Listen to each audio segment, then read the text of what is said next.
Hello dear students, today we will start a new chapter of first year biology, chapter number 13 gaseous exchange.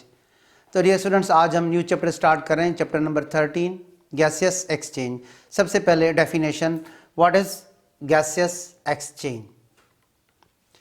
Gas exchange usually involves two or more than two gases transferred in opposite direction across a surface. तो gaseous exchange एक ऐसे process को कहा जाता है जिसमें दो या दो से ज़्यादा गैसेस एक सरफेस को क्रॉस करती हैं मगर अपोजिट डायरेक्शन में. तो अब आप पूछोगे कि सरफेस क्या होता है? द सरफेस में बी अ रेस्पिरेटरी सरफेस और बायोलॉजिकल मेम्ब्रेन. ये रेस्पिरेटरी सरफेस भी हो सकता है या कोई सिर्फ बायोलॉजिकल मेम्ब्रेन भी हो सकता है. That forms the boundary between organism and it's extra cellular environment, जो कि एक बाउंड्री होता है ऑर्गेनिज्म के इंटरनल और उसके एक्सटर्नल एनवायरनमेंट के बीच. अब हम कुछ एग्जांपल्स लेते हैं सरफेसेस के. Respiratory surfaces in different organisms oblique animals. तो सबसे पहला हम एग्जांपल लेंगे एमीबा का. तो डियर स्टूडेंट्स आप देखें कि ये जो एमीबा का सरफेस है ये एक बायोलॉजिकल मेम्ब्रेन है, इसको हम प्लाज्मा मेम्ब्रेन कहते हैं. और गैसियस एक्सचेंज कैसे होगा? अक्रॉस प्लाज्मा मेम्ब्रेन, डिफ्यूजन के थ्रू होगा. अब आप देखें ऑक्सीजन रेस्पिरेशन में इनटेक की जाती है, तो एमीबा ऑक्सीजन को इनटेक करेगा थ्रू प्लाज्मा मेम्ब्रेन. कौन से प्रोसेस में? डिफ्यूजन के प्रोसेसेस में. Oxygen diffuses into the cell और उसी टाइम पे कार्बन डाइऑक्साइड बाहर जाएगा, CO2 diffuses out. So in case of amoeba, exchange of oxygen and carbon dioxide occurs through plasma membrane through simple diffusion. तो यहाँ पे हमने एक बायोलॉजिकल मेम्ब्रेन का एग्जांपल लिया जो कि एक सरफेस जिसका नाम प्लाज्मा मेम्ब्रेन है, उसके थ्रू गैसियस एक्सचेंज होती है प्लाज्मा मेम्ब्रेन के थ्रू एमीबा में. पूरे स्लाइड को फोकस कीजिएगा. अब हम कुछ और एग्जांपल लेंगे गैसियस एक्सचेंज के सरफेस से. अब हम एग्जांपल लेते हैं अडल्ट एम्फीबियंस का. एपिडर्मिस, आप इसको स्किन भी कह सकते हो, रेस्पिरेटरी सरफेस. डियर स्टूडेंट्स यहाँ पे मैं अडल्ट एम्फीबियंस की बात कर रहा हूँ. अगर आप लार्वल स्टेज का ले लें एम्फीबियंस का तो फिर उसमें गिल रेस्पिरेशन होता है, वहाँ पे सरफेस गिल्स हो जाएंगे, मगर हम अडल्ट एम्फीबियंस की बात कर रहे हैं. तो डियर स्टूडेंट्स अडल्ट एम्फीबियंस में आप देखें क्यूटेनियस मोड होता है रेस्पिरेशन का, आपने फ्रॉग में पढ़ा होगा. तो स्किन के थ्रू रेस्पिरेशन होती है और यहाँ पे नीचे ब्लड कैपिलरीज हैं. सो ऑक्सीजन एपिडर्मिस को क्रॉस करके ब्लड कैपिलरीज में चला जाएगा. Oxygen diffuses in through epidermis then into the blood capillaries. At the same time carbon dioxide diffuses out.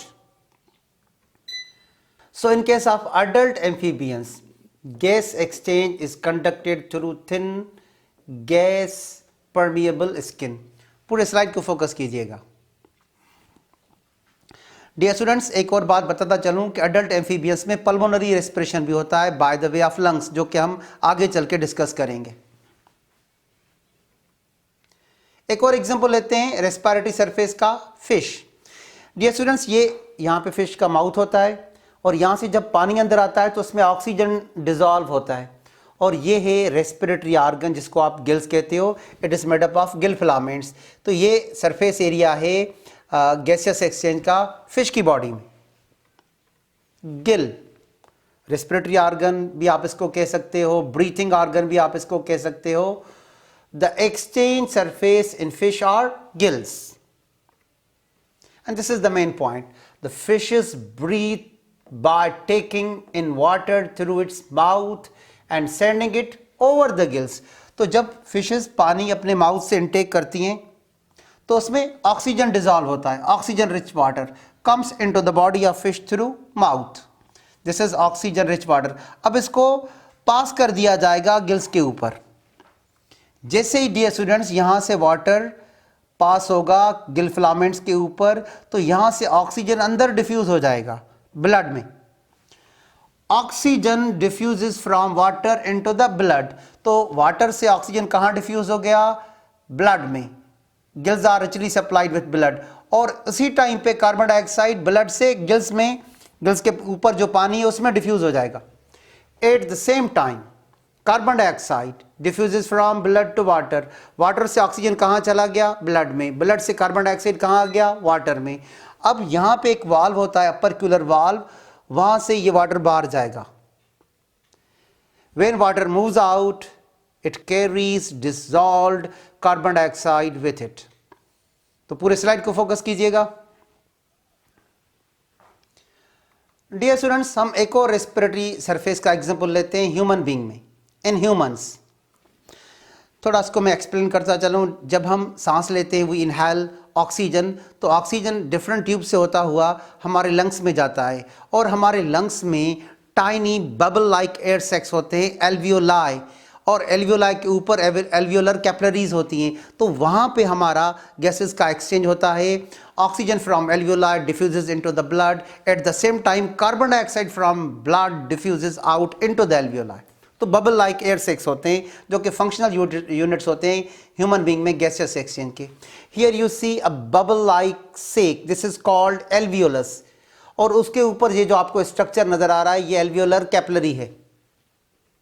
Now alveolus, bubble like air सैक्स, functional units of gases exchange in human lungs. तो देखिए, हम जब बाहर से air लेते हैं तो उसमें क्या होता है, oxygen, oxygen comes into the alveoli, और यहाँ पे ऑक्सीजन का डिफ्यूजन होगा। देखें कैसे, यहाँ पे ये जो ऊपर आपको एक कैपिलरी नजर आ रही है, इसको हम पढ़ाते हैं एल्वियोलस कैपिलरी, इसमें ब्लड होगा। अब ब्लड की मूवमेंट देखें। अब क्या होता है कि हार्ट से जो ब्लड आता है वो लंग्स की तरफ आता है, तो उसमें देखें ऑक्सीजन कम होगा, मगर उसमें कार्बन डाइऑक्साइड ज़्यादा होगा। अब जैसे ही ये ब्लड क्रॉस करता हुआ यहाँ पहुँचेगा, तो यहाँ पे ऑक्सीजन ज़्यादा है और ब्लड में कम है, तो ऑक्सीजन कहाँ डिफ्यूज़ होगा, ब्लड में। और उसी टाइम पे आप देखें कार्बन डाइऑक्साइड को, कार्बन डाइऑक्साइड ब्लड में ज़्यादा होगा और एल्वियोलाई में कम होगा, तो कार्बन डाइऑक्साइड ब्लड से कहाँ डिफ्यूज़ हो गया, एल्वियोलाई में। अब जब ब्लड यहाँ पे ऑक्सीजनेटेड हो गया, तो जब ब्लड आगे जाएगा तो उसमें ऑक्सीजन ज़्यादा होगा। Blood with high oxygen and low carbon dioxide, तो यहाँ से लंग्स से जब ये ब्लड रिटर्न होगा हार्ट की तरफ, तो वो ऑक्सीजनेटेड होगा, उसमें ऑक्सीजन का अमाउंट ज़्यादा होगा और कार्बन डाइऑक्साइड का अमाउंट लो होगा। तो ये फंक्शनल यूनिट्स हैं एल्वियोलाई गैसियस एक्सचेंज के ह्यूमन बींग्स में। During gas exchange, O2 moves from the alveoli to the blood stream. At the same time, CO2 passes from blood to the alveoli. पूरे slide को focus कीजिएगा। तो dear students, हमने कुछ example ले लिए रेस्पिरेटरी सरफेसेस के। इस चैप्टर में जो हमें गैस एक्सचेंज इन एनिमल्स पढ़ना है, तो उसमें क्या क्या पढ़ना है। The gas exchange done by the animals is usually through specialised organ, lungs in mammals, reptiles, birds and adult amphibian. चाहे हम मैमल्स की बात करें, रेप्टाइल्स की बात करें, बर्ड्स की बात करें या अडल्ट एम्फीबियन की, इन सब के रेस्पिरेटरी ऑर्गन्स लंग्स होते हैं। अगर हम फिशेस की बात करें तो उनमें गिल्स होते हैं, और अगर हम इंसेक्ट्स की बात करें तो उनमें ट्यूब्स होते हैं, ट्रेकियल रेस्पिरेशन। पूरे स्लाइड को फोकस कीजिएगा। और डियर स्टूडेंट्स, अगर हम प्लांट्स की बात करें, how gaseous exchange takes place in plants.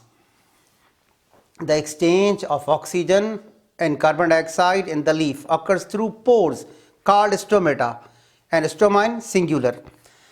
अब आप यहाँ पे देखें, यहाँ पे आपको एक क्रॉस सेक्शन नज़र आ रहा है, किसका, लीफ का। This is the section of leaf.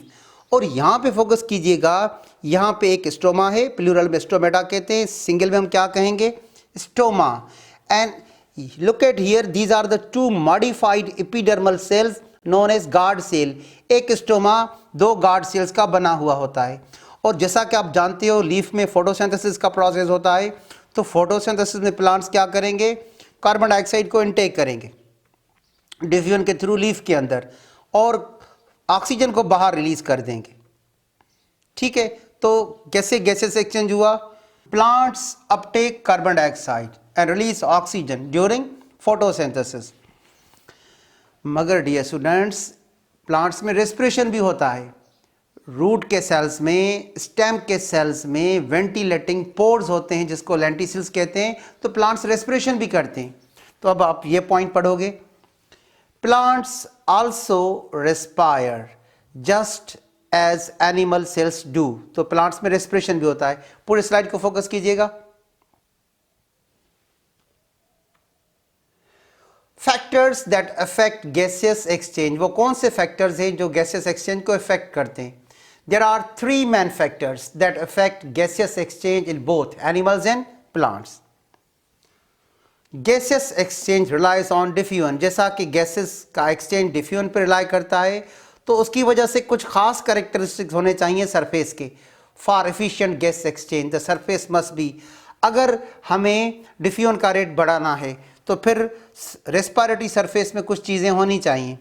respiratory surface thin होना चाहिए ताकि डिस्टेंस शॉर्ट हो जाए डिफ्यूजन के लिए, शॉर्टर डिस्टेंस टू डिफ्यूज। और नंबर 2, रेस्पिरेटरी सरफेस मॉइस्ट होना चाहिए that allow the gases to dissolve. और नंबर 3, उसका सरफेस एरिया बड़ा होना चाहिए, large surface area, so diffusion is more efficient, speed up the rate of gas exchange. तो पूरे स्लाइड को फोकस कीजिएगा। सबसे लास्ट में हम आज डिस्कस करेंगे what is difference between breathing, gaseous exchange and cellular respiration. तो सबसे लास्ट में हमें क्या डिस्कस करना है? Difference between breathing, gaseous exchange and cellular respiration. Dear students, जो हम एनवायरनमेंट से ऑक्सीजन इनटेक करते हैं और फिर अपने कार्बन डाइऑक्साइड को एक्सहेल कर देते हैं, इसको हम ब्रीथिंग कहते हैं। जो हम अपना गैसेस का, जब हम सांस लेते हैं, इनहेल करते हैं एयर को और फिर एक्सहेल करते हैं अपने लंग्स से एयर को, इसको ब्रीथिंग कहा जाता है। Breathing is taking of air in and out of lungs. देखें, ये दो हमारे लंग्स हैं, हम ऑक्सीजन इनटेक करते हैं और कार्बन डाइऑक्साइड एक्सहेल करते हैं। Intake of oxygen is called inhalation and get rid of carbon dioxide is called exhalation. इसको ब्रीथिंग भी कहा जाता है और इसको एक्सटर्नल रेस्पिरेशन भी कहा जाता है। अब डियर स्टूडेंट, जैसे ही ऑक्सीजन अंदर आएगा तो फिर एल्वियोलाई में गैसेस का एक्सचेंज होगा, इसको गैस एक्सचेंज कहते हैं। गैस एक्सचेंज कहाँ पे होगा? एल्वियोलाई के लेवल पे होगा। Gas exchange occurs at the lung surface where oxygen moves from alveoli into the blood and the carbon dioxide moves out of the blood into the alveoli. तो देखें, पहले जो ब्रीथिंग का फेज था उसमें हमने ऑक्सीजन लिया तो ये बबल लाइक एयर सेक्स में आ गया, तो यहाँ पे गैसेस का एक्सचेंज हो रहा है। एल्वियोलाई से ऑक्सीजन कहाँ जा रहा है? ब्लड में, ब्लड कैपिलरीज में, ब्लड बिकम ऑक्सीजनेटेड। और उसी टाइम पे कार्बन डाइऑक्साइड कहाँ आ रहा है? ब्लड से कार्बन डाइऑक्साइड की तरफ। तो ये हो गया गैसेस एक्सचेंज। अब डियर स्टूडेंट्स, यहाँ से ऑक्सीजन कहाँ जाएगा? ब्लड से हर एक सेल की तरफ जाएगा, तो वहाँ पे क्या होगा? वहाँ पे होगा cellular respiration. Cellular respiration is the process by which organisms combine oxygen with glucose inside the cell to extract energy from bonds of glucose. Oxygen को ब्लड के थ्रू हर सेल तक डिलीवर कर दिया जाएगा। देखें, ये हमारे बॉडी का एक सेल है, तो ऑक्सीजन तो हर सेल की तरफ जाएगा ब्लड के थ्रू। जैसे ही सेल के अंदर ऑक्सीजन जाएगा तो किससे कंबाइन होगा? ग्लूकोज से, और ये ग्लूकोज को ऑक्सीडाइज करेगा, ग्लूकोज के बॉन्ड्स ब्रेक होंगे, उससे हमें एनर्जी मिलेगी सेल्स को। तो this is called cellular respiration. पूरे स्लाइड को फोकस कीजिएगा। लास्ट में हमने पढ़ा difference between breathing, gaseous exchange and cellular respiration.